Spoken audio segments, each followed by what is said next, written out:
तब कोई girls candidate नहीं थी माइनिंग ब्रांच में। ठीक है कि मैं अगर असिस्टेंट मैनेजर और एमटी बनता हूँ तो मैं सबसे पहले ये चीज़ प्रपोज करूँगा। आपकी इन सारी बातों से इतना तो समझ में आ रहा है कि माइनिंग एक ऐसा ब्रांच है जिसमें काफ़ी स्कोप करने जाए तो ये मेरे हिसाब से पॉसिबल नहीं है। अंडरग्राउंड माइनिंग है तो वहाँ पे बेसिकली ये डेंजर होता है।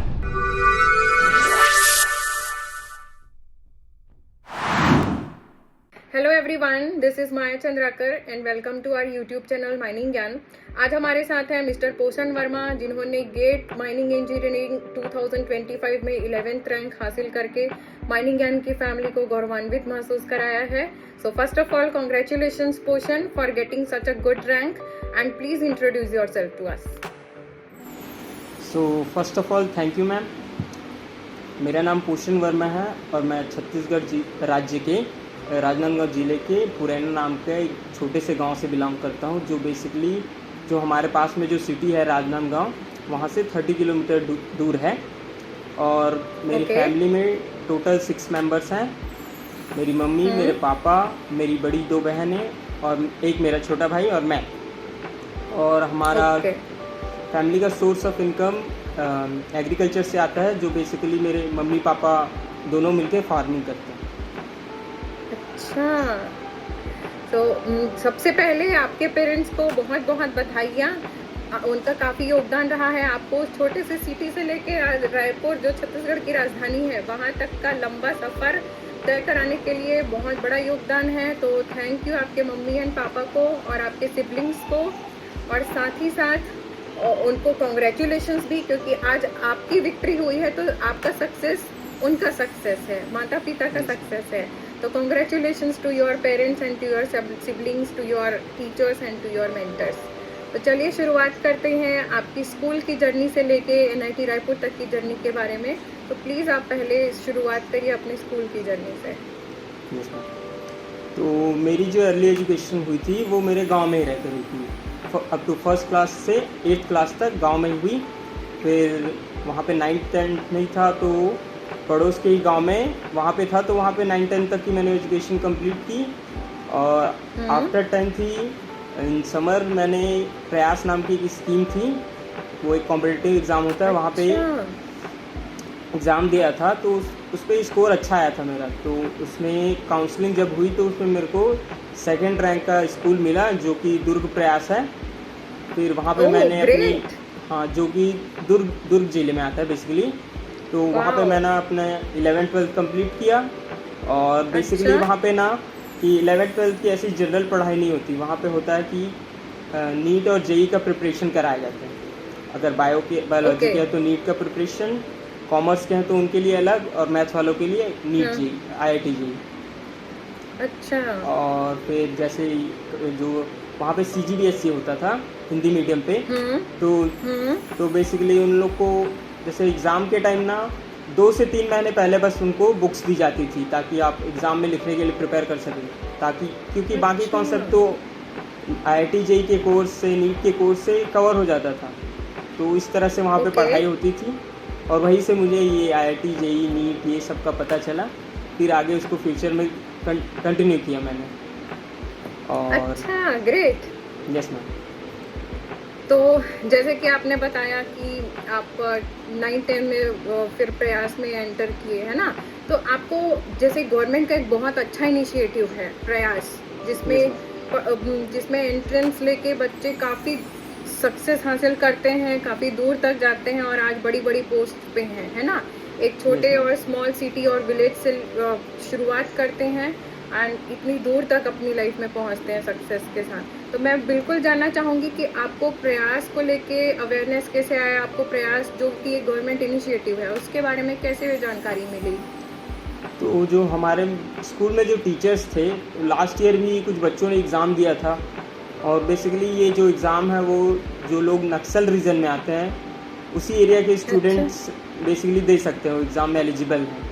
तो हम लोग इसी रीजन में आते थे पहले। अभी तो थोड़ा जैसे मानपुर मोहल्ला अलग हुआ है राजनांदगांव से, तो उसके बाद छट गए हैं हम लोग। तो अभी के बच्चे तो एलिजिबल नहीं है, लेकिन उस टाइम पे था, तो उस अपॉर्चुनिटी को मैंने अच्छे से यूटिलाइज़ किया। ओके, आपने ये ज़िक्र किया कि नक्सल एरिया के स्टूडेंट्स ही एलिजिबल होते हैं, क्या आपने ऐसे ही बोला? Yes ma'am. ये बहुत सरप्राइजिंग लग रहा है कि मतलब सिर्फ ये कोई क्राइटेरिया है क्या उस एग्ज़ाम को क्वालिफ़ाई करने के लिए, ऐसा क्यों? ये तो मुझे पहली बार पता चला। या कहीं नहीं न कहीं ऐसा है आप ये मैम। बताना चाह रहे हैं कि आप छत्तीसगढ़ से बिलॉन्ग करते हैं and Chhattisgarh is famous for Naxalites. नहीं इज़ दैट मैम, ट्रू? ऐसी है कि नक्सल रीजन के लोग ही एलिजिबल हैं। और पहले था राजनांदगांव भी, लेकिन जैसे मानपुर मोहल्ला हुँ, अलग हुआ, उसके बाद डिवीज़न के हुँ। बाद अब एलिजिबल नहीं है राजनांदगांव। अच्छा, अब एलिजिबल नहीं है, पहले वो ही एलिजिबल यस थे। मैम। यस मैम, और अब तो ऐसा हो गया अमेज़िंग। कि 9th के बाद से ही जॉइन कर सकते, आफ्टर 8th से जॉइन कर सकते हैं। पहले 10th के बाद होता अच्छा, था, अब 8th के बाद ही जॉइन कर सकते हैं। काफ़ी शॉकिंग न्यूज़ है मेरे लिए कि ये भी एक क्राइटेरिया होता है प्रयास में एंट्रेंस लेने के लिए। जैसे कि अब हम स्टूडेंट्स रायपुर के स्टूडेंट्स हों, दुर्ग भिलाई के स्टूडेंट्स हों, तो क्या वो एलिजिबल हैं प्रयास में जाने के नहीं नहीं लिए? मैम, वो लोग नहीं। एलिजिबल नहीं। Okay, that is so shocking for me. कोई बात नहीं, यस मैम। अच्छी बात है कि आप प्रयास एक आपके लिए मीडियम था कि आप वहाँ से यहाँ तक की जर्नी आए और आज देखिए कि आप इस तरह सक्सेस पाके आज AIR 1 है, सॉरी 11 AIR 11 है, ठीक है। तो इसके साथ अब आप अपने NIT रायपुर तक की जर्नी बताइए कि आपने कैसे एडमिशन लिया माइनिंग ब्रांच में, खास कर क्योंकि जहाँ तक मुझे पता है कि आपको प्रेफरेंसेस भरने होते हैं, है ना? काउंसलिंग का यस प्रोसीजर मैम। होता है जिसमें 1 to 10 और 11 चॉइसेस भरनी होती है। तो आपने माइनिंग इंजीनियरिंग फर्स्ट चॉइस में रखा था या आपको बाय डिफ़ॉल्ट माइनिंग इंजीनियरिंग मिला, या आपको मोटिवेशन कैसा आया कि आपको एक माइनिंग इंजीनियर बनना चाहिए? Yes ma'am. तो 12th में मैंने फर्स्ट टाइम जेई में अपीयर किया था। तो उस टाइम पे ऐसा हुआ था हुँ, कि जस्ट क्वालिफाई हो कर पाया था मैं, सीट नहीं मिल पाई थी। फिर नेक्स्ट ईयर गैप ईयर एक फर्स्ट ड्रॉप लिया, फिर घर में ही रह के मैंने अपनी पढ़ाई की, क्योंकि ऑनलाइन रिसोर्सेज अवेलेबल थे और कोरोना का भी टाइम था। तो उन सब सिचुएशन में मुझे ऑनलाइन ही बेटर लगा। तो उस टाइम पे ऑनलाइन ओके, स्टडी की और अपने जो पुराने नोट्स थे वो सब रिवीजन किए। फिर सेकंड अटेम्प्ट में मेरा क्लियर हो गया। और फिर ओह! बात रही कि एडमिशन के लिए, तो हाँ, जब तैयारी करते हैं तो सब ऐसी तैयारी करते हैं कि आईआईटी जाएंगे, एनआईटी कहाँ जाएंगे, और आईआईटी में भी ऊपर के ब्रांचेस सीएसआईटी ईसी ये सब सोच के रखा जाता है। बेसिकली हर स्टूडेंट यही हाँ, सोचता है। फिर जैसा उसका रिज़ल्ट आता है, फिर उसके बाद लिमिटेशंस हो जाती हैं कि आप नहीं जा ही सकते ऐसा करके। फिर मुझे हुँ, एनआईटी मिल रहा था, तो एनआईटी में भी मैंने प्रेफरेंस की बात की जाए तो ऑब्वियसली सीएसआईटी ईसी ऐसा दिया था मैंने।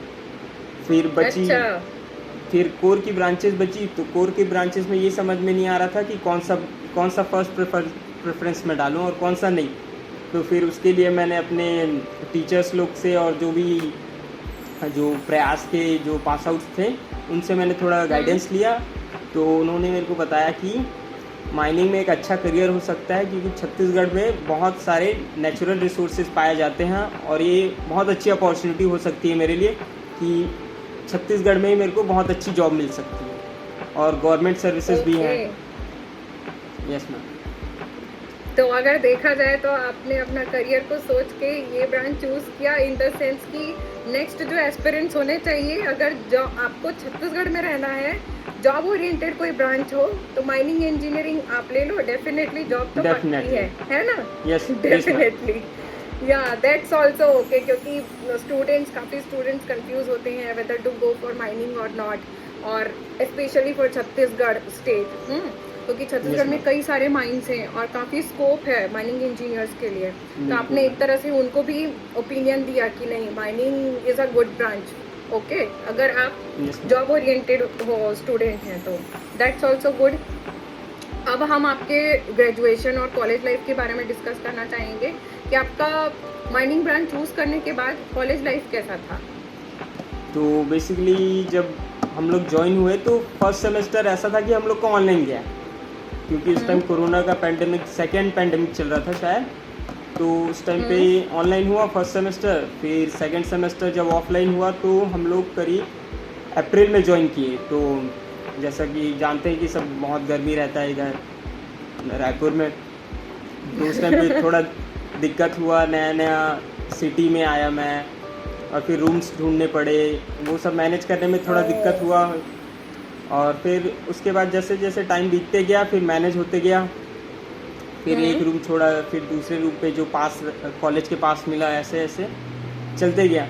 फिर कॉलेज में भी ठीक ठाक था, शुरू में हेक्टिक लगता है क्योंकि अचानक से एक लीप ईयर लिया, 9 क्लासेस, फिर अचानक से 9 to 5 फिर से क्लास करना पड़ेगा, काफी हेक्टिक शेड्यूल है। ये सब थोड़ा हेक्टिक लग रहा था, लेकिन टाइम के साथ सब मैनेज होते गया और अब अच्छा लग रहा है, ये NIT में आ अच्छा। गया हूँ। ऐसे खुशी भी थी कि इंजीनियरिंग जो मेरे को करनी थी वो मेरे को मिल गया, इस बात की खुशी भी थी।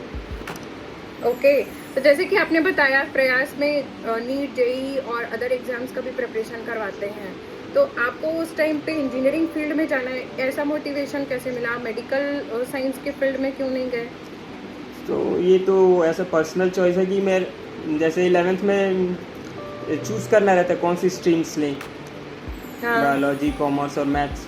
तो मुझे ऐसा मतलब 9-10 से मैथ्स बहुत अच्छा लगता था, तो Okay. ऐसे ही मेरे को अच्छा लगता था, तो मैंने यही ऑप्ट किया क्योंकि that's फ्यूचर also का good. उतना पता भी नहीं था कि नीट में डॉक्टर बनना है, इंजीनियर, ऐसा कोई चॉइस नहीं था कि मेरे को इंजीनियर ही बनना है, लेकिन मैथ्स अच्छा लगता था, that's why I choose. Okay, that's also good.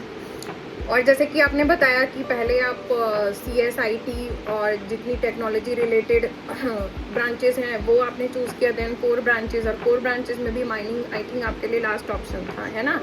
तो Yes, जैसे फर्स्ट, जहाँ तक मुझे नॉलेज है, एक्चुअली मैं भी NIT रायपुर से बिलोंग करती हूँ, तो जहाँ तक मुझे पता है हमारे टाइम पे ऐसा होता था कि हम ब्रांच स्लाइड भी कर सकते हैं आफ्टर योर फर्स्ट ईयर, है ना?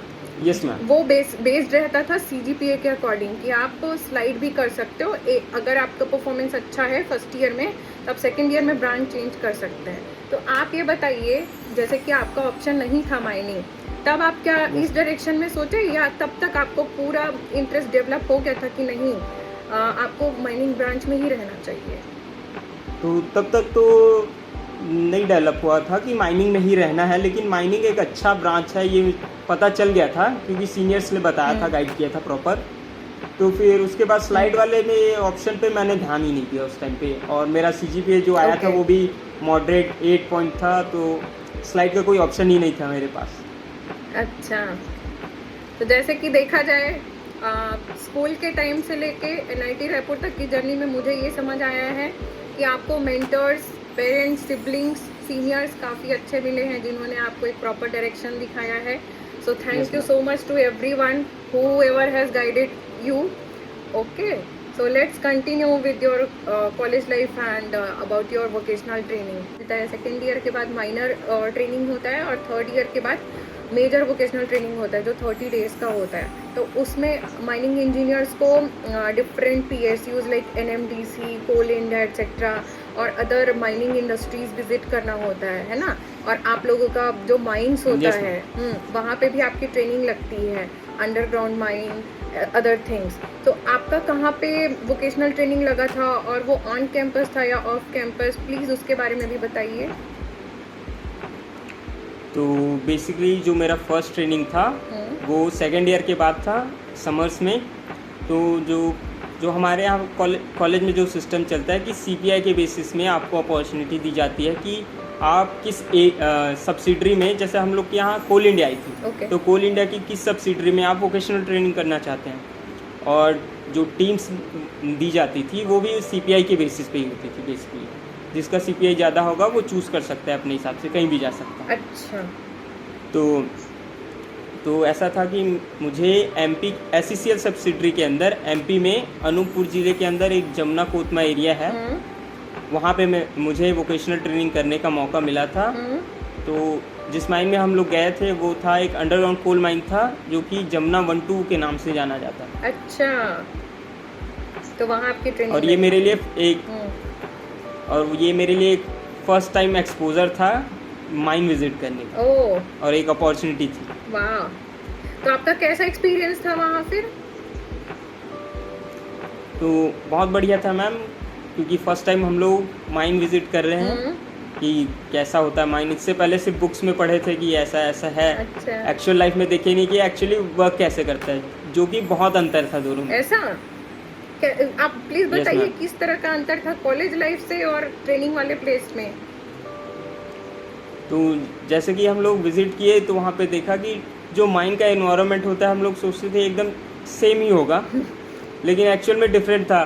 कि जैसे इंक्लाइन में नीचे जा रहे हैं पैदल, फिर झुक कहीं कहीं पे झुक के जाना पड़ता था, ओह और डर भी रहता था कि ऊपर हमेशा ध्यान।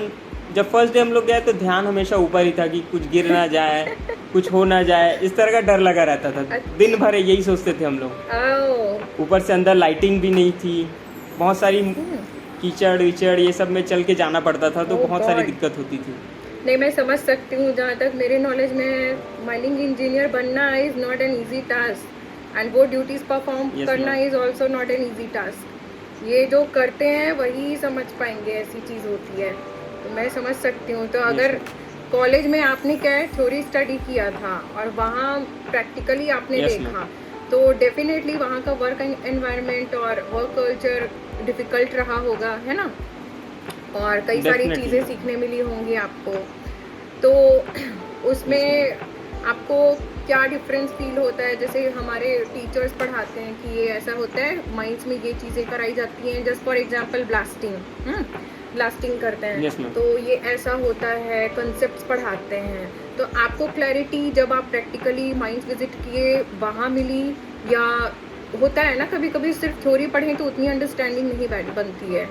जो स्टैंडर्ड Yes, बुक्स ma'am. हम पढ़ते हैं या जस्ट एग्जाम लिखते हैं, हम सेमेस्टर एग्जाम लिखते हैं या क्विज देते हैं, तब हम तो आंसर्स याद कर लेते हैं, बट अगर असली लर्निंग बोली जाए Yes, ma'am. तो वो प्लेसेस में ही होता है, Practical से ही आता है। प्रैक्टिकल से ही होता है, और जो आप लोगों के लिए माइंड्स होता है।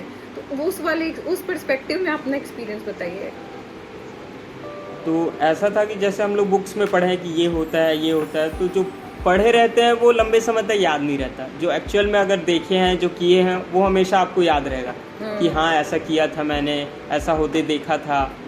तो ये सब मैटर करता है, क्योंकि बुक्स पे पढ़ना अलग बात है और एक्चुअल में एक्सपीरियंस करना, कैसे ड्रिलिंग हो रहा है, कैसे ब्लास्टिंग हो रहा है, कैसे उसका अरेंजमेंट हो रहा है। क्योंकि पढ़े रहते हैं वो कुछ दिन में, एक हफ्ते 2 हफ्ते 3 हफ्ते बाद मतलब भूल ही जाएंगे, लेकिन जो एक्चुअल में मैं देखा हूँ, जैसे देखा हूँ, तो ये सेकेंड ईयर की बात है, लेकिन अभी भी मुझको याद है कि ऐसे ऐसे होता है। ओह अमेजिंग। तो ये होता है, अगर आप Yes, कोई ma'am. चीज़ सीख जाए एक बार तो वो फिर कभी नहीं भूलते हैं, है ना? अब मैं Yes, ma'am. आपसे नेक्स्ट क्वेश्चन ये पूछना चाहती हूँ कि कॉलेज लाइफ में आपने टीचर्स के थ्रू स्टैंडर्ड बुक रेफर करके पढ़ा है, कंसेप्ट पढ़ा है, सीखा है, एग्जाम्स लिखा है, देन आप वोकेशनल ट्रेनिंग का एक्सपीरियंस ma'am. लिया जहाँ पे आपने प्रैक्टिकली चीज़ें देखी है। उसके बाद आप अभी 4th ईयर में हैं और आपने गेट का एग्ज़ाम, वो 3 घंटे गेट का एग्ज़ाम लिखा है। तो क्या ये इन दोनों चीज़ों में, मतलब स्टैंडर्ड बुक के थ्रू स्टडी और प्रैक्टिकल नॉलेज, इन दोनों में कौन सा ज़्यादा यूज़फुल रहा है आपके गेट के एग्ज़ाम के लिए? तो मैम ऐसा गेट का जो एग्ज़ाम होता है वो बेसिकली बहुत, उसका सिलेबस जो है बहुत वाइड होता है। जैसे अब मैंने कोल माइंस में किया था, तो उसका जो सिलेबस है, जैसे हमारे गेट के सिलेबस में अंडरग्राउंड कोल माइनिंग एक छोटा सा पार्ट है उसका, और जो गेट का सिलेबस है वो हमारा जैसे सेकेंड ईयर से 4th ईयर का पूरा एक लंबी जर्नी है। तो वो सारी चीज़ें उस पर इंक्लूड होके एक बार हमको गेट एग्ज़ाम में अपीयर होना रहता है और अपना बेस्ट देना होता है। या तो एक ही ट्रेनिंग से हम लोग कंपेयर नहीं कर सकते कि पूरी जर्नी और सिर्फ एक अंडरग्राउंड कोल माइन का वो कंपेयर नहीं किया जा सकता, कंपेयर नहीं किया जा क्योंकि सकता। उसमें हमको पूरा सिलेबस कवर करना है। ओके, मतलब बहुत लंबी कि जर्नी होती है अगर वो। देखा जाए गेट क्रैक करने के लिए आपको थ्योरेटिकल नॉलेज भी साउंड होना चाहिए, प्रैक्टिकल नॉलेज भी होना चाहिए, तब Definitely, आप ma'am. रिलेट कर पाएंगे। And GATE is something different, for that you have to work hard. Yes ma'am, there is no other go, there ये इज ऐसा नो है। Backup option for that, right? Yes ma'am, ये ऐसा है कि जो कॉन्सेप्ट है और जो न्यूमेरिकल एबिलिटीज़ है, रीजनिंग एबिलिटीज़ है, वो सबको कंबाइन करके एक क्वेश्चन आपको दिया जाएगा जो आपको टैकल करना है। Yes, so gate is both something theoretical, numerical, yes, Right. Different beyond it. That's why it is one of the toughest exam in India, right? Yes ma'am. Yes. अब इसके साथ जैसे कि आप फाइनल ईयर में हैं, तो आपका फाइनल ईयर में माइनर और मेजर प्रोजेक्ट चलता है, तो आई थिंक अभी आपका मेजर प्रोजेक्ट चल रहा होगा। तो प्रोजेक्ट में हम टेक्नोलॉजिकल रिलेटेड कुछ प्रपोज्ड आइडिया के बेसिस पे हम अपना थीसिस वर्क करते हैं। तो आप प्लीज़ ये बताइए कि टेक्नोलॉजी से आप कैसे रिलेट कर पा रहे हैं और माइनिंग इंजीनियर्स के लिए क्या क्या स्कोप होता है इन केस अगर आप प्रपोज्ड आइडिया देना चाहते हैं अपने थीसिस में, या किस तरह की चीज़ों के साथ आपने Yes, ma'am. रिलेट करके अपना प्रोजेक्ट कंप्लीट किया या कर रहे हैं? तो हमारे यहाँ ऐसा है हमारे कॉलेज में बेसिकली कि प्रोजेक्ट करने के लिए आपको किसी एक सुपरवाइज़र या मतलब फैकल्टी या और भी टेम्परेरी फैकल्टीज़ होते हैं उनके अंदर आपको प्रोजेक्ट कंप्लीट करना होता है। तो वो लोग हमको प्रॉपर गाइडेंस देते हैं कि ये आप चूज़ कर सकते हो, क्योंकि मेरा एक्सपर्टीज़ इस एरिया में है, तो इस एरिया में आपको मैं बेटर गाइड कर सकता हूँ। तो जैसे कोई सर है तो वो रिमोट सेंसिंग पे काम स्टडी किए हैं, तो उसके बेसिस में हो जाएगा।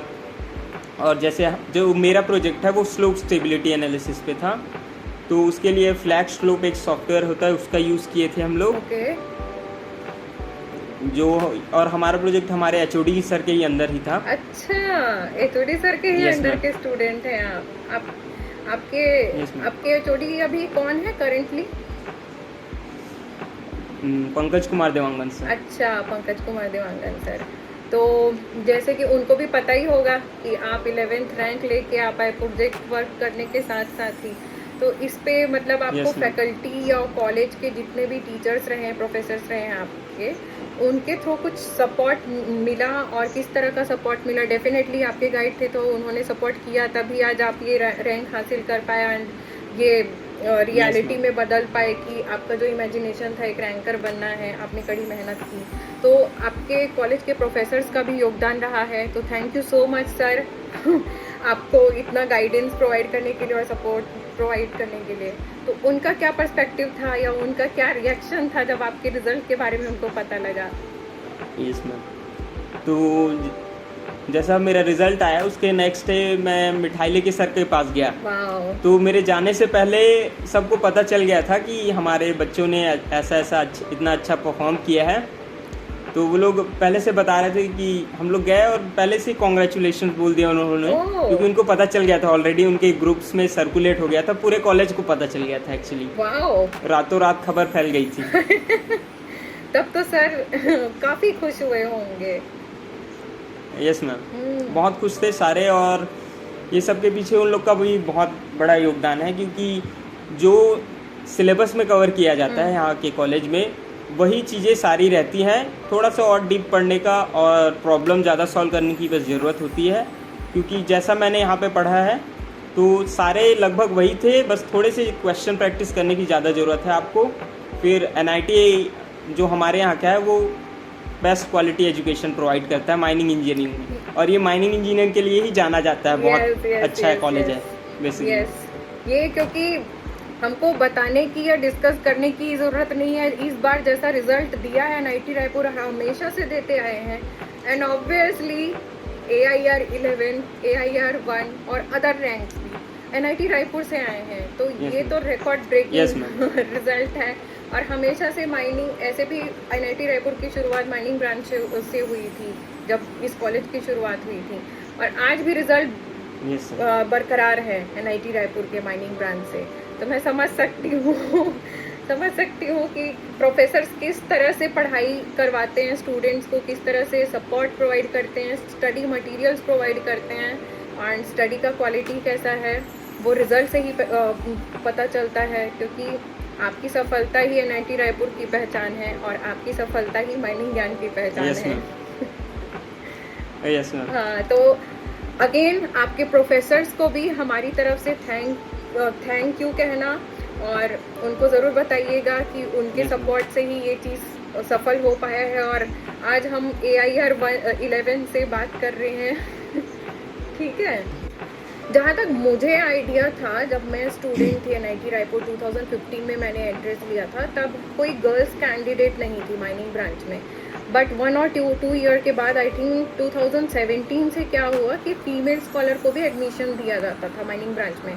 और मैं समझ सकती हूँ कि माइनिंग ब्रांच में डिफ़िकल्ट होता है थोड़ा फीमेल स्कॉलर के लिए स्पेशली, बट आपने जैसे कि वोकेशनल ट्रेनिंग किया तो वहाँ पे भी आपने अपने साथ कलीग देखे होंगे, फीमेल कलीग देखे होंगे, या जिस तरह का वर्क कल्चर आपने बताया, मुझे लगता है कि काफ़ी डिफ़िकल्ट है।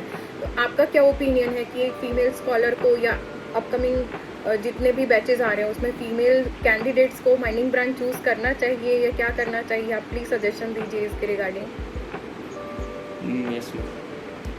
तो हमारे टाइम में ऐसा था कि पहले तो ये बोलते थे कि हमारे सीनियर्स लोग बताते थे कि हमारे टाइम में तो लड़कियां नहीं होती थी या उनको अलाउ नहीं किया जाता था, लेकिन अब आ गया कि हमारे बैच में ना 18 to 19 गर्ल्स हैं, जो कि नंबर्स में बहुत ज़्यादा है लास्ट ईयर के कंपैरिजन में, क्योंकि लास्ट ईयर और कम था, उससे पहले और कम।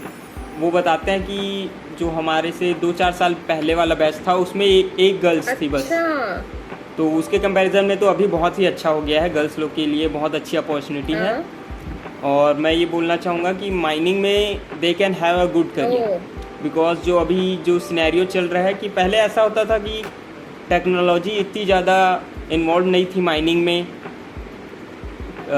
जैसे एक्सट्रैक्शन जो प्रोसीजर था उसमें फ़िज़िकल वर्क की ज़्यादा रिक्वायरमेंट होती थी, लेकिन अब ऐसा हो गया कि फ़िज़िकल वर्क उतना ज़्यादा नहीं करना पड़ता, लेकिन स्टिल करना पड़ता है, लेकिन उतना ज़्यादा नहीं है, क्योंकि मशीनरीज बहुत ज़्यादा इन्वॉल्व हो गई हैं माइनिंग में, जो कि बहुत ज़्यादा हेल्प करती है। तो प्रोसीजर थोड़ा सिंपलर हो गया है।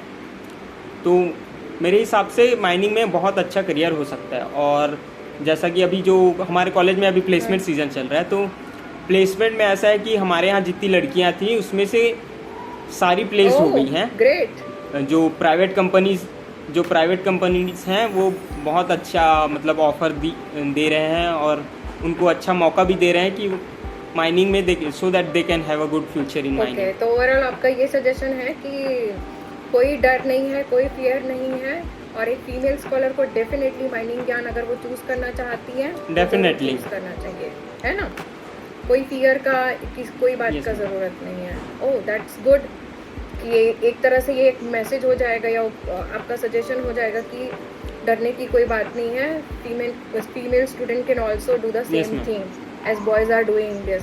या same thing. Thank you so much for your opinion. और जैसे कि आपने बताया कि वोकेशनल ट्रेनिंग में आपके बैचमेट्स के साथ आप गए थे, तो वहाँ क्या बता सकते हैं कि फीमेल स्कॉलर्स कितनी थी, रेशियो कैसा था, और उनके लिए क्या क्या अपॉर्चुनिटीज़ हो सकती हैं अगर वो माइंस में काम करती हैं?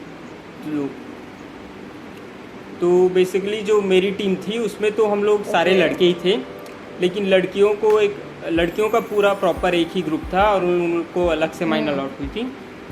तो बेसिकली ये होता है कि माइनिंग में पहले ऐसा था कि माइनिंग में अलाउ नहीं करते थे अंडरग्राउंड जाना लड़कियों को, लेकिन अब ऐसा हो रहा है कि माइनिंग में भी लड़कियां काम कर सकती हैं।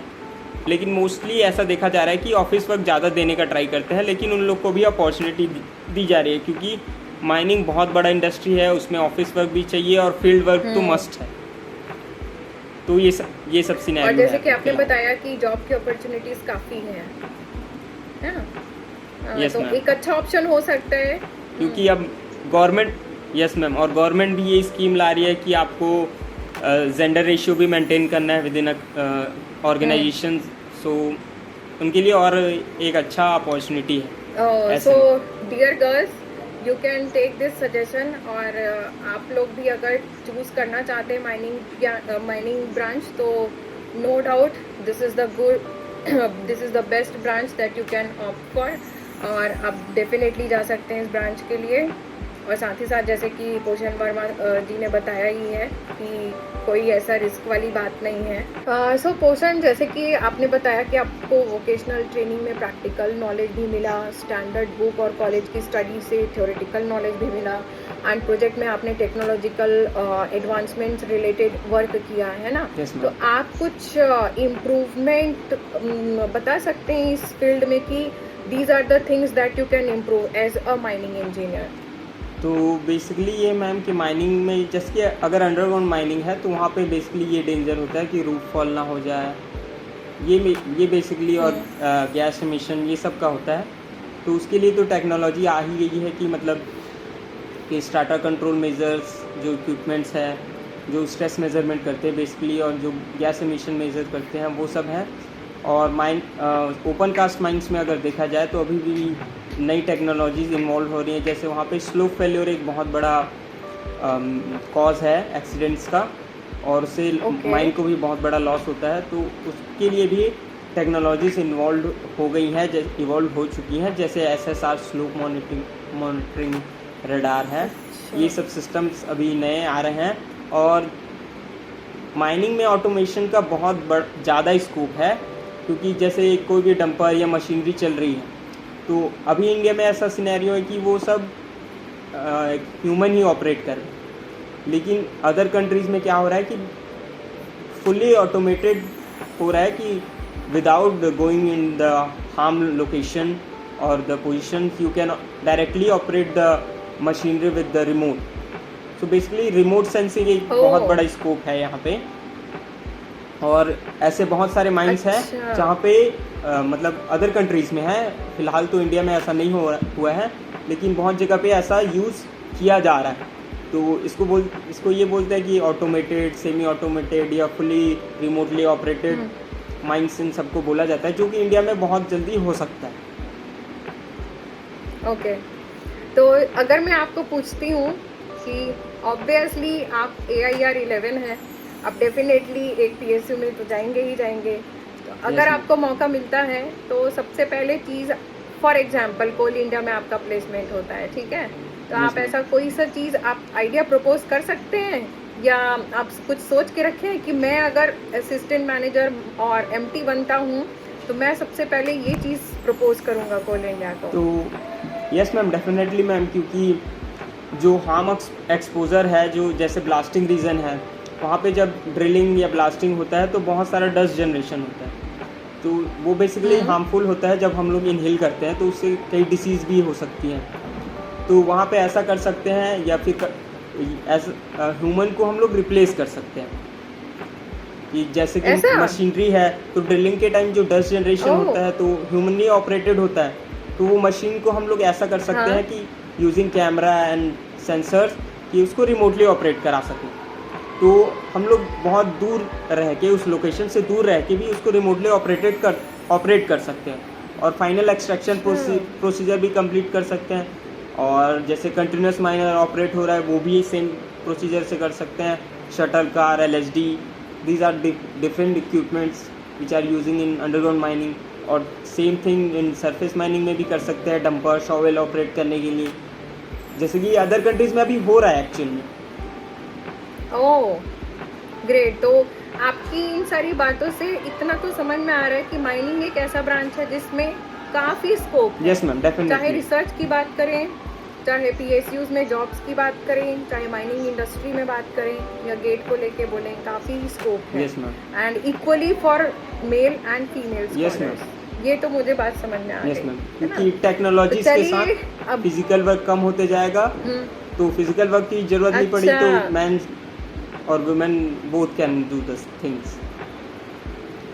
Yes, so dear girls, specially for you, अगर आप अपने आप को एज अ माइनिंग इंजीनियर देखते हैं तो आप इस दिशा में भी काम कर सकते हैं, इस डायरेक्शन में भी आप जा सकते हैं।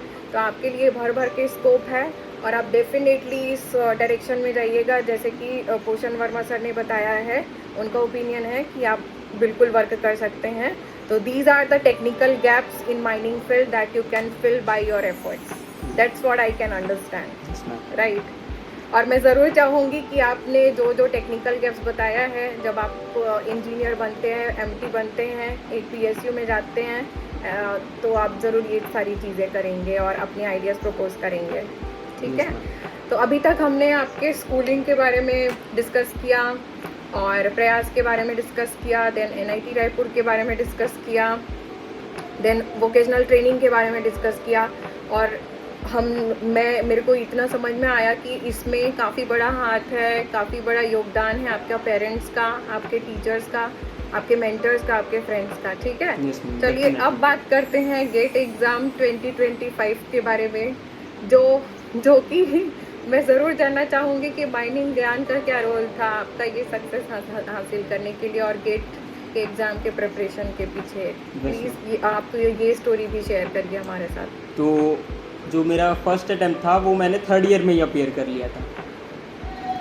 तो जैसे अच्छा। वो सब मेरे को हमारे सीनियर से पता चला कि उन लोग को जब गेट वेट का एग्ज़ाम का प्रिपरेशन करते देखा तो लगा कि ये सीनियर्स कर रहे हैं तो मैं भी कर लेता हूँ। ऐसा करके मैंने भी थर्ड ईयर में इनरोल कर लिया, रजिस्ट्रेशन किया मतलब। हम्म।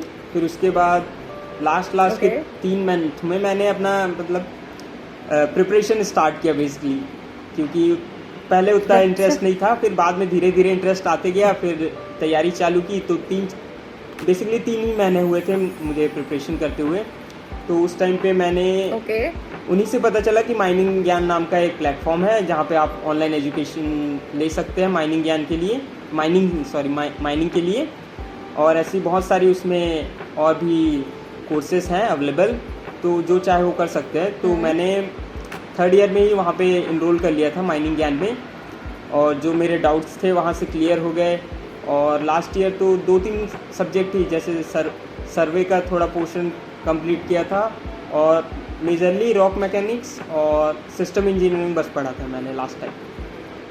अच्छा, तो लास्ट टाइम आपकी रैंक आप क्वालिफाई कर पाए थे? आपकी यस रैंक मैम, कितनी आई थी? It was something 936 around. अच्छा, 936 रैंक। Yes ma'am. और फिर आपने फिर से प्रिपरेशन शुरू Yes, ma'am. किया एंड आपने कोर्स लिया था माइनिंग ज्ञान का, है ना? Yes ma'am. तो इस बार ने गेट 2025, क्योंकि आपका सीरियसली आपने इस चीज़ के Seriously लिए attempt प्रिपेयर था। किया, सीरियस अटेम्प्ट था। हाँ, सीरियस अटेम्प्ट था। तो इस बार आपकी स्ट्रेटजी क्या थी और आपने कैसे प्लान किया, यस मैम। इसके बारे में प्लीज़ बताइए। तो बेसिकली जो लास्ट टाइम मेरा अटेम्प्ट था उसमें मुझे जो डिफ़िकल्टीज फेस करनी पड़ी वो सब मैंने नोट कर लिया था कि मुझे ये कवर करना है। तो लास्ट टाइम मुझे ये दिक्कत आ रहा था कि जो मैंने पढ़ा था वो क्वेश्चंस भी मेरे से नहीं बन पा रहे थे, क्योंकि लैक ऑफ क्वेश्चन प्रैक्टिस था। अच्छा। और सबसे बड़ा ये था कि कैलकुलेटर कैसे था वो पता नहीं था मुझे। तो जब मैंने वहाँ पे गया तो ऐसा? कैलकुलेटर ही यूज़ नहीं कर पा रहा हूँ। जो भी जितने भी मार्क्स मेरे आए थे वो विदाउट कैलकुलेटर के आए थे, क्योंकि मैं कैलकुलेटर यूज़ ही नहीं कर पा रहा था वहाँ पे। और माउस भी इतना सेंसिटिव था कि एक दबाता था तो 111 लिखाता था, फिर उसको बैक स्पेस करने जाओ तो 0 हो जाता था। तो ये सब प्रॉब्लम्स अच्छा। झेलनी पड़ी थी। Yes ma'am. ओके, स्टिल आप क्वालिफाई कर गए लेकिन। Yes ma'am.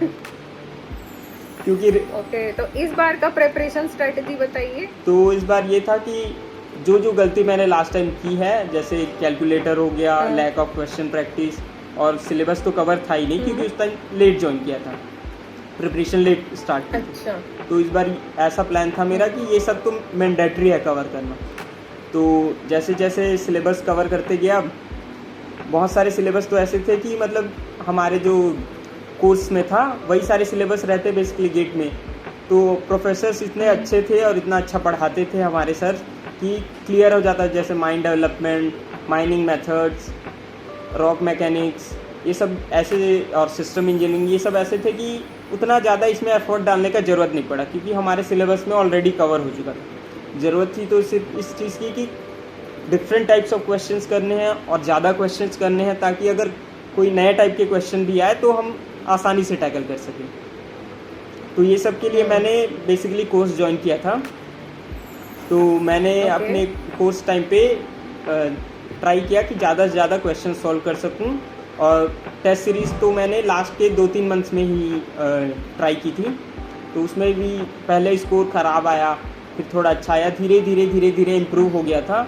और लास्ट के आते आते जितना मेरा मार्क जो एक्चुअल में आया है उसी के आसपास अराउंड मेरा टेस्ट सीरीज़ में भी मार्क। अच्छा, तो टेस्ट सीरीज ने काफ़ी हेल्प किया। तो Yes, एक ma'am. तरह से आपके लिए डेमो टाइप का गेट एग्जाम था, राइट? Yes ma'am.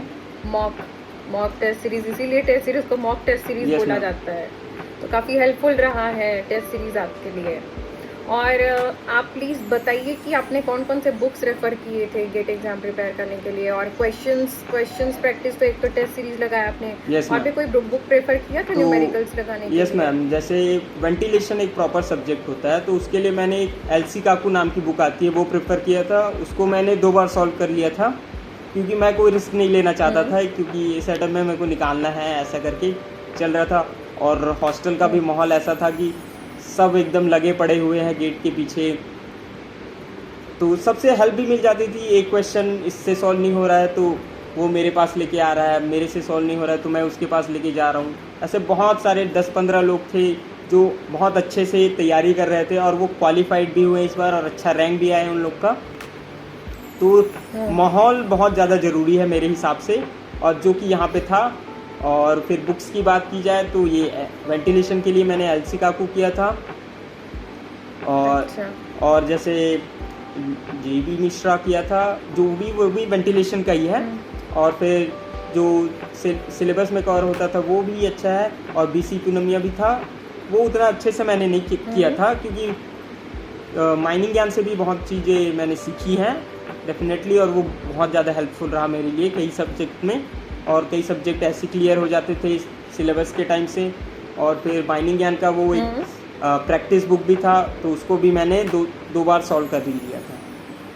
और PYQ तो लगाना तो मस्ट ही होता है, उसको बोलने की ज़रूरत भी नहीं है। ये तो है, उसको तो लगाना ही, बोलने की ज़रूरत नहीं, अंडरस्टूड है, लगाना ही है। 1-2 बार जितनी बार आप कर पाए उतना। तो जैसे कि कॉलेज का सेमेस्टर एग्ज़ाम होता है तब आप स्टैंडर्ड बुक्स पढ़ते हैं। बट अगर बात गेट की आती है तो जैसे कि आपने बताया कि कुछ स्पेसिफिक बुक्स हैं वो रेफ़र करने होते हैं, और ख़ासकर जो प्रैक्टिस क्वेश्चन के बुकलेट्स हम प्रोवाइड करते हैं, एंड देन मॉक्स और टेस्ट सीरीज़। तो क्या आप बता सकते हैं इन दोनों के बीच में किस तरह का डिफरेंस था, semester exam versus GATE exam, and college की स्टडी वर्सेस माइनिंग ज्ञान के फैकल्टीज़ के थ्रू जो लेक्चर वीडियोस के थ्रू सेशंस था, उसके बीच में डिफरेंस?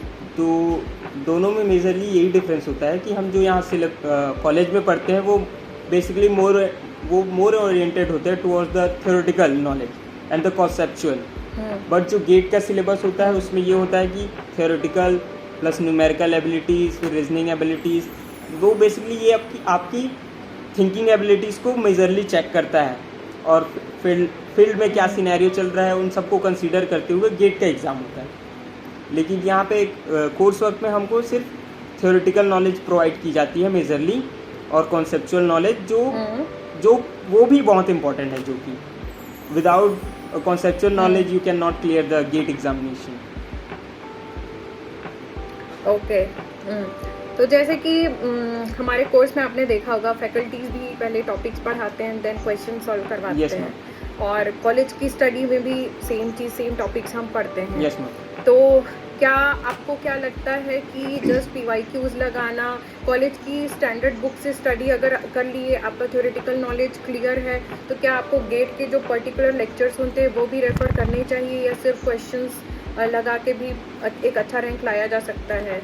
तो ऐसा है मैम कि अगर आप सिर्फ ऐसा सोचेंगे कि हम क्वेश्चंस लगा लें और सॉल्व करने जाएं तो ये मेरे हिसाब से पॉसिबल नहीं है, क्योंकि गेट में जो क्वेश्चन आए वो आप सॉल्व करके जाएंगी, है ना मैम। लेकिन ऐसा होता है कि क्वेश्चन 1-2 क्वेश्चन रिपीट होंगे, लेकिन होता बेसिकली ये है कि कॉन्सेप्ट रिपीट होता है लेकिन क्वेश्चन दूसरी तरीके से पूछे जाते हैं। यही खासियत है गेट की कि कॉन्सेप्ट सेम रहेगा लेकिन तरीका दूसरा रहेगा। तो जब तक आपका कॉन्सेप्ट क्लियर नहीं है, सिर्फ फार्मूला रट के चले जाए, तो मेरे हिसाब से तो ये नहीं हो पाएगा। क्योंकि बहुत लोग हमारे यहाँ ऐसे भी थे जिन्होंने लास्ट में प्रिपरेशन स्टार्ट की थी और उन्होंने PYQ भी अच्छे से लगा के रखा था और क्वेश्चन प्रैक्टिस बस किए थे, लेकिन उन लोग का कॉन्सेप्ट क्लियर नहीं था और उन लोगों ने सोचा कि ऐसा पॉसिबल है इजीली ऐसा करके। लेकिन उन लोग को भी नंबर ठीक ठाक आया, उन लोग का 40 के अराउंड आया, लेकिन थोड़ा दिक्कत तो होता है, कॉन्सेप्ट क्लियर करना मस्ट है गेट के लिए। बट जैसे कि कुछ स्टूडेंट से मेरी बात होती थी फीडबैक लेने के मैटर में, तो कुछ स्टूडेंट्स का ये कहना था कि NIT IIT के स्टूडेंट्स लास्ट 2 मंथ्स और 3 मंथ्स में प्रिपेयर कर लेते हैं और एक अच्छा रैंक लेके आ जाते हैं compare to private college student और गवर्नमेंट GC स्टूडेंट। इसके बारे में आपकी क्या राय है? तो ये बिल्कुल हो सकता है मैम, क्योंकि जो NIT और IIT में जो पढ़ाई होती है वो बहुत ही थोड़ी अलग ही लेवल की पढ़ाई होती है। जैसा कि मैं एक NIT स्टूडेंट हूँ तो मुझे पता है कि यहाँ के फैकल्टीज़ कैसा पढ़ाते हैं, क्योंकि मैं खुद पढ़ा हूँ। तो जैसे मैंने बताया कि कई सारे ऐसे सब्जेक्ट थे जिनका सिलेबस, जो गेट का सिलेबस होता है उसमें ऑलरेडी क्लियर होता है। जो ये सिलेबस होता है हमारा कॉलेज का, वही गेट का भी सिलेबस है, लेकिन थोड़ा न्यूमेरिकल ज़्यादा पूछा जाता है उसमें, और इसमें कॉन्सेप्चुअल थिंग्स पढ़ते हैं हम लोग। लेकिन ऐसा भी है कि बहुत सारे क्वेश्चन इसी के दौरान कवर हो जाते हैं। तो कुछ कुछ और अपने से एफर्ट लगाने का ज़रूरत है। लेकिन अगर हमारा जो कोर्स वर्क होता है सिलेबस माइनिंग का वो सफिशिएंट है, उसमें सारी चीज़ें कवर हो जाती हैं, लेकिन आपको बस वही टाइप्स ऑफ क्वेश्चन प्रैक्टिस करना है। तो उसके लिए एक ऐसा प्लेटफॉर्म माइनिंग ज्ञान जैसा या कोई और प्लेटफॉर्म ज़रूरी हो जाता है, या कहीं से बुक सॉल्व कर लिए तो ये भी इम्पॉर्टेंट है अकॉर्डिंग टू मी। करते थे या कंपटीशन कैसा फील करते थे, एंड ऑब्वियसली गेट तो ऑल इंडिया एग्जाम होता है, तो वो आपने कैसे कोप अप किया उस तरह के कंपटीशन को? तो हमारे कॉलेज में ऐसा था कि मोस्ट ऑफ द लोग गेट का तैयारी कर रहे थे, क्योंकि एक बहुत अच्छी अपॉर्चुनिटी हो जाती है कि आसानी से आपको PSU सेक्टर्स में आसानी से जॉब मिल सकती है, या आप उससे रिसर्च सेंटर में जाना चाहे या PhD करना चाहे, डायरेक्ट PhD अभी भी अब तो अवेलेबल है, या M.Tech करना चाहें, ये सब की अच्छी अपॉर्चुनिटीज़ मिल जाती हैं। तो फिर इधर बहुत लोग अच्छे से प्रिपरेशन कर रहे थे, तो ये माहौल बन गया था कि ये कर रहा है तो मैं भी करूं, इसका इतना अच्छा मार्क्स आ रहा है मॉक टेस्ट में तो मेरा क्यों नहीं आ रहा है। तो ये सब चीज़ें भी इम्पॉर्टेंट होती हैं, जो कहीं ना कहीं मोटिवेट करती हैं आपको कि इसका आ रहा है तो अब मेरा भी आना चाहिए, उसका ये क्वेश्चन सॉल्व हो गया, मेरा ये नहीं हुआ। तो ऐसा माहौल था, और किसी भी चीज़ की ज़रूरत थी तो फ्रेंड्स लोग हेल्प कर देते थे। कई लोगों ने बहुत सारे अलग अलग प्लेटफॉर्म से कोचिंग या गाइडेंस ली थी। टेस्ट सीरीज़ मोस्टली लोग ने 2-3 प्लेटफॉर्म से टेस्ट सीरीज़ ली थी, तो वहाँ से भी हेल्प हो जाता था। उनका टेस्ट सीरीज़ भी हम ले सकते थे, कभी कभी चेंज हो जाता था कि एक टेस्ट सीरीज़ तू मेरा दे दे, मैं तेरे वाले प्लेटफॉर्म से दे देता हूँ। ये सब काफ़ी हेल्पिंग और कंट्रीब्यूटिंग नेचर था सबका। अच्छा, तो अगर मैं आपसे पूछूं तो आप कौन कौन से प्लेटफॉर्म्स का मॉक टेस्ट दिए थे? तो मैंने तो माइन गेट का दिया था एक, और माइनिंग ज्ञान का तो दिया ही था, मोस्टली माइनिंग ज्ञान का ही था। और फिर मेरिट प्लस का भी 1-2 जो क्वेश्चन पेपर्स हैं वो फ्रेंड लिया था, तो उससे फ़ोटो खींच के मैं ऐसे PDF बना के सॉल्व कर लेता था। नहीं, ये अच्छी बात है। एटलीस्ट मॉक टेस्ट तो डिफरेंट प्लेटफॉर्म्स के लेने चाहिए कहीं, क्योंकि कहीं ना कहीं क्वेश्चंस में वेरिएशंस होता ही है, क्योंकि हमारे सारे फैकल्टीज सब्जेक्ट एक्सपर्ट्स ही मॉक टेस्ट डिज़ाइन करते हैं, तो कुछ ना कुछ वेरिएशंस देखने को मिल जाता है, और जितने क्वेश्चन आप लगाएंगे उतना अच्छा आपका प्रैक्टिस होता है। तो ये आपने एक अच्छी स्ट्रेटजी अपनाई कि मल्टीपल प्लेटफॉर्म्स के टेस्ट सीरीज दिए, and ultimately you got the result, and that is evident to all of us. तो अब मैं ये जानना चाहूँगी कि ये तो आपने जिक्र किया मॉक टेस्ट के बारे में, बट जो 3 घंटे का गेट एग्ज़ाम होता है, real GATE exam, and 2025 mining branch से गेट एग्ज़ाम जो आपने दिया इस साल, वो उसका एक्सपीरियंस कैसा था, प्लीज़ शेयर करिए। तो बेसिकली जो जैसा कि गेट एग्ज़ामिनेशन में अपीयर होने से पहले जो मैंने टेस्ट सीरीज़ मॉक टेस्ट दिए थे, उनमें जो मेरे को डिफ़िकल्टीज़ आई थी, और जो मिस्टेक्स, सिली मिस्टेक्स जो बेसिकली हमेशा कहीं ना कहीं आपसे 1, 2, 3, 4 ऐसे होते ही रहते हैं, तो उन सबको मैंने पहले से नोट कर लिया था कि ये मिस्टेक मेरे से हो रही है, और ये मिस्टेक एटलीस्ट मेरे से फाइनल एग्ज़ाम में नहीं होनी चाहिए। तो उन सबको मैंने एक बार कॉपी में नोट करके रखा था, और देख लिया था जाने से पहले कि ये मिस्टेक मुझे करनी ही नहीं है किसी भी हालत में। और जैसे एग्ज़ामिनेशन पास आते जा रहा था तो टेंशन भी बढ़ता है हालांकि सभी का, लेकिन अगर मॉक टेस्ट वगैरह में नंबर सही आ रहे थे तो कॉन्फिडेंस भी बना रहता है कि हाँ इधर सही परफॉर्म कर रहा हूँ तो आगे जाके भी सही होगा। और फिर एग्ज़ाम, यस मैम, और एग्ज़ाम की बात की जाए तो एग्ज़ाम में मैंने एक अपना ऐसा सोचा था कि जितना जैसे सिंपली जो सबसे सिंपलेस्ट क्वेश्चन होते हैं उन सबको पहले सॉल्व करूं, ये मेरा मेन मतलब ऐसा मैंने स्ट्रेटजी बना के गया था मैं। तो सबसे पहले तो मेरा ये था कि जो रीजनिंग का पोर्शन होता है उसको सबसे पहले कंप्लीट करना होता है, क्योंकि वो इजी भी मुझे इजी लगता है वो। तो मैंने 20 मिनट शुरू के 20 मिनट्स दिए थे उसको, और जितना बनना था मेरे से मैंने 20 मिनट्स में कंप्लीट कर लिए थे उसको। Oh great. Yes ma'am. और फिर उसके बाद माइनिंग पोर्शन आया, तो माइनिंग पोर्शन में मैंने सिलेक्ट किए ऐसे क्वेश्चंस जिनको मैं जल्दी बना सकता हूँ, या ऑप्शनल क्वेश्चंस भी होते हैं जिनको आप सिर्फ रीड करके मार्क करके आगे बढ़ सकते हैं। तो ऐसे क्वेश्चंस को मैंने पहले प्रेफर किया कि ऐसे क्वेश्चन में मेरे से एटलीस्ट ये क्वेश्चन कभी ना छूटे, इस टाइप की स्ट्रेटजी बना के मैंने अपीयर किया था और रियली ये हेल्पफुल था मेरे लिए कि टाइम वेस्ट नहीं होता है। ऐसे में कभी लॉन्ग क्वेश्चन पहले आ जाते हैं तो हम लोग अपने ईगो पे ले लेते हैं कि ये क्वेश्चन मेरे से सॉल्व कैसे नहीं हो रहा है, होना ही चाहिए।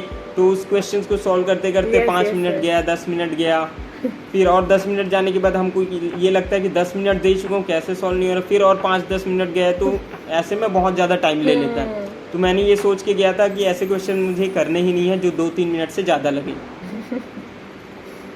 ओके क्योंकि हमेशा गेट में कुछ ना कुछ क्वेश्चन, एटलीस्ट 2-3 क्वेश्चन तो ऐसे आते ही हैं जो किसी भी स्टूडेंट को ईगो पे लग जाएंगे। तो सबसे पहले बात कि ईगो पे नहीं लेना, और कोई सब्जेक्ट को लेके इतना भी डेडिकेटेड नहीं रहना है कि उस पर ही सारा टाइम स्पेंड कर दे। कुछ स्टूडेंट्स ऐसा करते हैं कि ये तो मेरा फेवरेट सब्जेक्ट है तो मैं तो इसी से शुरू करूँगा। यस मैम, ऐसा भी नहीं होना चाहिए, है ना। Ultimately you want to score high, right. As a student आपको ये फोकस करना चाहिए कि आपको स्कोर ज़्यादा करना है, ना कि इस सब्जेक्ट से स्कोर ज़्यादा करना है।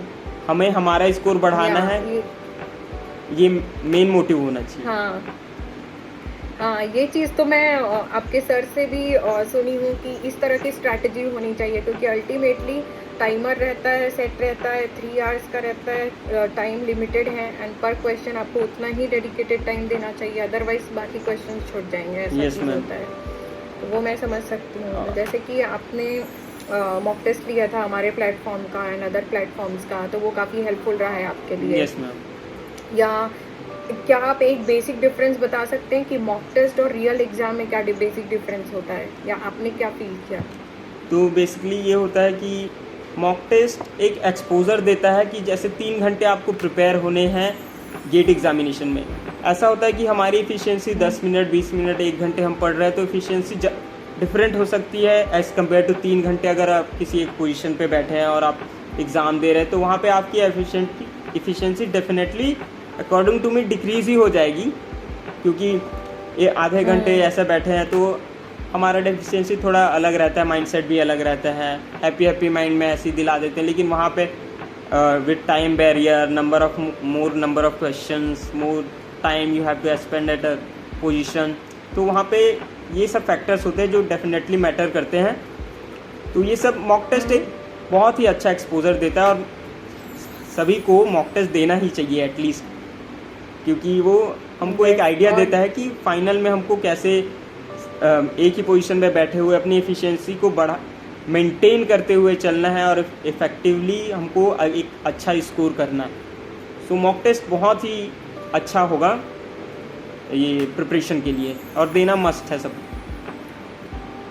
या सो ये सारे स्टूडेंट्स और नेक्स्ट एस्पिरेंट्स के लिए एक खास पर्टिकुलर मैसेज है कि mock test is must for everyone, for every GATE student.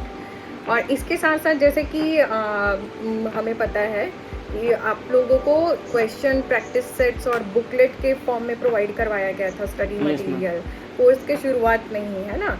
और मॉक टेस्ट तो जनरली लास्ट में देते हैं स्टूडेंट्स, या एटलीस्ट आफ्टर 3-4 मंथ्स ही शुरू करते हैं जनरली स्टूडेंट। तो वो बुक भी एक तरह से आपके लिए हेल्पफुल रहा होगा। तो आप प्लीज़ बताइए कि बुक कितना हेल्पफुल रहा होगा आपके लिए, और कैसे आप प्रिपेयर किए, एंड उसके क्वेश्चंस पहले लगाए या फिर डायरेक्टली आपने पैरेलल में शुरू किया कि बुक भी क्वेश्चंस लगाए और मॉक टेस्ट भी दिए? तो बेसिकली ये था मैम कि जो लेक्चर्स में थे उनमें भी बहुत सारे क्वेश्चंस कराए थे सारे फैकल्टीज़ ने, तो वहाँ से हेल्प हो जाती थी। और वो सब का मैंने प्रॉपर नोट्स बनाए थे सारे सब्जेक्ट्स के। जो सब्जेक्ट्स मेरे स्ट्रॉन्ग थे, जैसे माइनिंग मेथड, माइंड डेवलपमेंट, और भी ऐसे थे जो मेरे अच्छे स्ट्रॉन्ग थे, जो मैंने ये सोचा था कि इसके नोट्स मेरे को बनाने की ज़रूरत नहीं है, क्योंकि कॉलेज में अच्छे से मेरे कॉन्सेप्ट्स क्लियर हो चुके हैं। तो उन सब्जेक्ट्स के नोट्स मैंने नहीं बनाए थे, और बाकी जिन सब्जेक्ट्स में थोड़ा बहुत डाउट था उन सब के लेक्चर्स के मैंने प्रॉपर नोट्स बना के रखे थे, और उन्हीं लेक्चर्स को रिवीजन करता था। और PYQ भी उसी में सारे टीचर्स ने एक्चुअली करा ही दिया था बीच बीच में, तो वो भी हेल्पफुल था। और टेक्स्ट बुक तो बहुत ज़्यादा ज़रूरी होता है, क्योंकि number of questions, types of questions, these are the must things you have to do for the scoring good marks in a GATE examinations.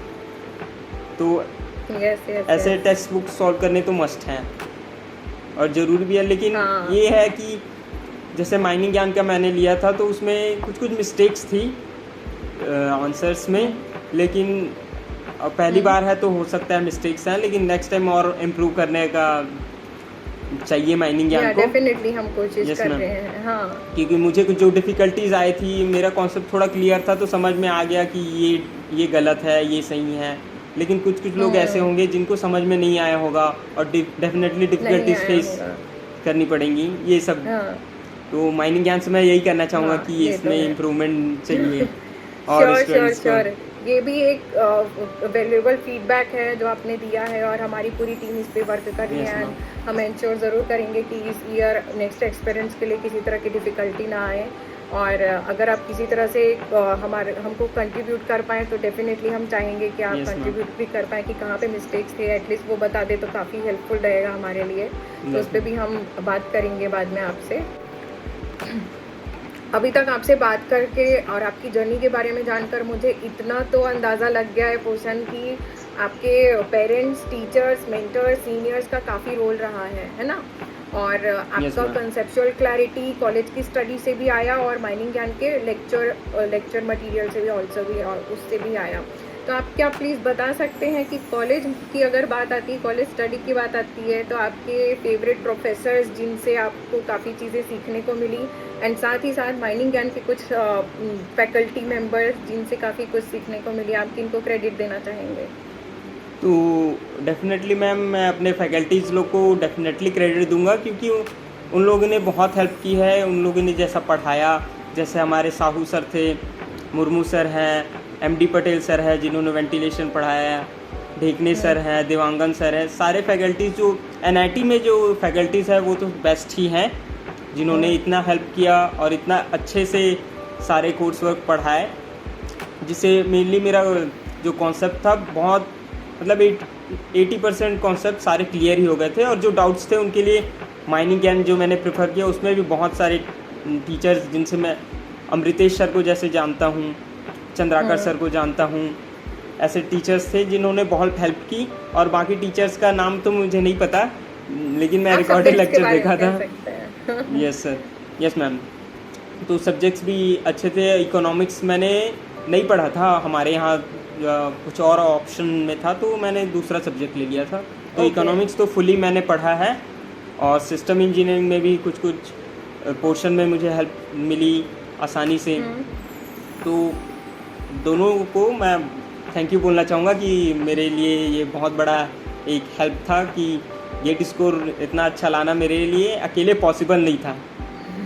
ये मैं कहना चाहूँगा। जो भी आज हम होते हैं अपने पेरेंट्स, गुरु और पेरेंट्स, टीचर्स, उनके ही बदौलत होते हैं।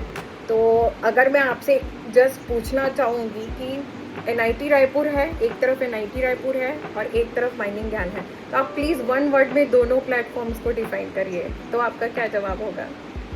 Definitely ma'am to my college, because college was like different things and I have expand my 4th year in this college, and those memorable things and my valuable insight those they gives me were totally different for me. And mining gyan was also very helpful for me for achieving this 11th rank. It was not possible for me alone to achieve this rank without them. Okay, तो one word में NIT Raipur को define करिए and one word में mining ज्ञान को। तो आपका क्या क्विक आंसर बताइए, क्या क्या आता है माइंड में? माइंड में ऐसा कि मतलब वन वर्ड्स में क्या ही बोलूँ मैं, मतलब 4 ईयर का मेरा जर्नी है, एक वर्ड में कंप्लीट कर पाना बहुत ही मुश्किल है। और माइनिंग ज्ञान का भी साथ ये 1 साल का साथ एक शब्द में बोलना का सफर है, different, undefined in one word, right, for both of these platforms. वो भी एक अनडिफाइंड वो भी एक वर्ड हो सकता है। तो great to hear this thing. अब इसके बाद मैं ये जानना चाहूँगी कि यहाँ तक का जर्नी तो एविडेंट है, आपका रैंक की सब कुछ बताता है, आपको डिफाइन करने की ज़रूरत नहीं है ना? तो आपका इसके बाद का फ्यूचर प्लानिंग्स क्या है, प्लीज़ इसके बारे में कुछ शेयर करिए। तो फिलहाल के लिए मैम मेरा एक एम था कि गेट में अच्छा स्कोर करना है और एक PSU ज्वाइन करना है। फिर इसके बाद मतलब लाइक हायर एजुकेशन का मेरा कोई ऐसा एम नहीं था फ़िलहाल के लिए, लेकिन on further in future I can also go for higher education. और फिलहाल के लिए तो मेरा यही था कि जब तैयारी चालू की थी तो ये ऐसा था कि एक सीट लेना है, फिर जैसे जैसे तैयारी अच्छी होती गई, कॉन्फिडेंस बढ़ता गया, तो अंडर 100 लाना है, फिर अंडर 50, अंडर 20। ऐसा है कि एम जैसे आपका परफॉर्मेंस के बेसिस में आप अपने आप से एक्सपेक्टेशंस रखना चालू कर देते हैं। तो मैंने यही PSU एक कंपनी ज्वाइन करनी है, ऐसा करके मेरा जो मेन एम था ऐसा था। फिर उसके बाद का भी फ्यूचर यही है कि कोल इंडिया ज्वाइन करना है फिर, और उसके हायर अथॉरिटीज़, हायर लेवल पे जाना है, मैनेजर पोजीशंस पे। Great great. माइनिंग इंजीनियर्स की पसंद होती है कोल इंडिया उनके नाम से जाना जाता Yes, है। ma'am. और मैं ज़रूर चाहूँगी कि आपका सारा सपना पूरा हो, हमारी पूरी माइनिंग ज्ञान का सपोर्ट, उनकी ब्लेसिंग्स, आपके टीचर्स की ब्लेसिंग अब आपके साथ हैं। And all the very ma'am. Best for your bright future. इसके साथ आप कुछ Thank you, ma'am. सजेशंस देना चाहेंगे हमारे एस्पिरेंट्स के लिए जो इस साल गेट एग्ज़ाम देंगे, उनके लिए आप कुछ बताइए। यस मैम, तो उनके लिए ये सजेशन है मेरा कि सिर्फ क्वेश्चन प्रैक्टिस ज़रूरी नहीं है, आपके कॉन्सेप्ट क्लियर होने चाहिए अगर आपको एक अच्छा स्कोर करना है गेट एग्जामिनेशन में। प्लस जितने ज़्यादा क्वेश्चंस हो सके उतने ज़्यादा ट्राई कीजिए, टेस्ट सीरीज़ दीजिए, PYQ तो 2-3 बार मस्ट है लगाइए। और भी जो टेस्ट सीरीज़ है, अलग प्लेटफॉर्म्स की जो टेस्ट सीरीज़ है, टेस्ट सीरीज़ तो जिधर से जितना मिल सके उतना कम है, मैं ये कहना चाहूँगा। और जितना ज़्यादा हो सके क्वेश्चन प्रैक्टिस कीजिए, टाइम को मेंटेन रखिए। कैलकुलेटर जो इशू है, उल्टा करना पड़ता है, थोड़ा ऊपर नीचे होता है उसका, तो वो भी मस्ट है। और कोई भी क्वेश्चन अपने ईगो पे नहीं लेना है। जो क्वेश्चन ईजी है वो उसको पहले करो, क्योंकि हमारा अल्टीमेट गोल ये है कि best rank, best number achieve करना है, ना कि हमको सारे क्वेश्चंस करने हैं, ये हमारा मोटिव नहीं है। तो all the best for everyone. और ये मेरी स्ट्रेटजी है जो मैंने अपने लिए यूज़ की थी और जो मेरे हिसाब से बहुत हेल्पफुल थी मेरे लिए, और डेफिनेटली ये आप सभी के लिए भी हेल्पफुल होनी चाहिए। Okay, so thank you so much for giving this valuable suggestion to next aspirants. Okay, and इसके Yes, ma'am. साथ अल्टीमेटली मुझे ये समझ में आया है आपकी जर्नी सुन के कि सबका सपोर्ट रहे, सबका ब्लेसिंग्स रहे आपके साथ। Yes, ma'am. तो एट लास्ट आप प्लीज़ अपने पेरेंट्स को लेकर, अपने कॉलेज के प्रोफेसर्स को लेकर एंड माइनिंग ज्ञान के फैकल्टीज़ या आपके चंद्राकर सर को लेके एक शॉर्ट मैसेज बताइए। ये है कि ऐसा है कि इन लोगों की सपोर्ट के बिना नहीं हो पाता मेरे से, specially to my family, faculty members and mining Gyan team, क्योंकि ये अचीव करना एक आम बात नहीं है, क्योंकि बहुत मेहनत लगती है इसके पीछे, और डेफिनेटली सबका सपोर्ट भी चाहिए होता है। और माइनिंग एक ऐसा ब्रांच है जहाँ पे रिसोर्सेज की बहुत कमी है, जहाँ पे माइनिंग ज्ञान जैसा एक प्लेटफॉर्म बहुत ही हेल्पफुल हो जाता है माइनिंग के स्टूडेंट्स के लिए, जो कि मैंने ऑनलाइन बहुत सर्च करने की कोशिश की थी पहले, लेकिन रिसोर्सेज अवेलेबल नहीं थे और आज भी अवेलेबल नहीं है। लेकिन माइनिंग ज्ञान इन सबको प्रोवाइड कर रहा है इतनी चीप प्राइस में, तो डेफिनेटली ये आई थैंक्स टू माइनिंग ज्ञान कि उन्होंने इतना अच्छा प्लेटफॉर्म दिया, सिर्फ मेरे लिए नहीं बाकी सारे बच्चों के लिए। बहुत ही अच्छा मौका है और एक अपॉर्चुनिटी है कि आप यहाँ से आसानी से पढ़ सकते हैं। अच्छे टीचर्स हैं, फैकल्टी मेंबर्स है, डॉट सॉल्विंग है, बट थोड़ा बहुत इम्प्रूवमेंट और एक्सपेक्ट किया जा सकता है माइनिंग ज्ञान से। ओवरऑल माइनिंग ज्ञान is the best. Thank you so much for that. और जैसे कि आपने बताया है, after getting such a good rank आप जाना चाहेंगे कोल इंडिया में, है, और Yes, मैं ma'am. पूरी कॉन्फिडेंट हूँ आपको मिलेगा ही मिलेगा। तो आप Obviously. हाँ, ऑब्वियसली मिलेगा ही मिलेगा। तो आप अगर कोल इंडिया ज्वाइन करते हैं, देन नेक्स्ट थिंग आप क्या करना चाहेंगे? आप अपने आपको नेक्स्ट 5 इयर्स में किस पोजीशन पे इमेजिन करते हैं? या जैसे कि आपके चंद्राकर सर, वो भी कोल इंडिया में असिस्टेंट मैनेजर हैं, साथ ही साथ माइनिंग ज्ञान जैसा एक अच्छा इनिशिएटिव उन्होंने शुरू किया है। या यहीं पे आप अपने HOD सर दिवांगन सर को देख सकते हैं कि वो भी काफ़ी अपने Yes, ma'am. इसमें HOD भी हैं, प्रोफेसर वाला रिस्पॉन्सिबिलिटी भी निभा रहे हैं, अदर एकेडमिक रिस्पॉन्सिबिलिटीज़ भी होती है। तो एक तरफ एजुकेशनल प्लेटफॉर्म में तो दोनों कंट्रीब्यूट कर ही रहे हैं और साथ ही साथ स्टूडेंट्स को गाइड भी करते हैं। तो आप अपने आप को माइनिंग प्रोफेशनल बनने के बाद किस तरह इमेजिन करते हैं नेक्स्ट 5 इयर्स में? तो बेसिकली अभी तो एक एमटी के रूप में ज्वाइन करना है। फिर उसके बाद मेरा एम ये रहेगा कि माइनिंग में जितने भी प्रोसेसेस है, ऑल द ऑपरेशंस है जो माइनिंग से रिलेटेड है, उन सब की एक डीप नॉलेज मुझे होनी चाहिए एज अ माइनिंग इंजीनियरिंग। ये ट्राई करूँगा मैं बोथ अंडरग्राउंड के केस में, इन ओपन कास्ट के केस में, कि जो भी जितनी भी डिफ़िकल्टीज़ है वो सबको मैं फेस कर सकूँ। और मेरा अल्टीमेट गोल ये रहेगा कि माइनिंग इंडस्ट्री में एक अपना एक मीनिंगफुल कंट्रीब्यूशन दे सकूँ किसी भी माइनिंग फील्ड में, या ओपन कास्ट माइन हो या अंडरग्राउंड फील्ड हो, एक अपना अलग एक वैल्यूएबल पोजीशन मुझे बनानी है।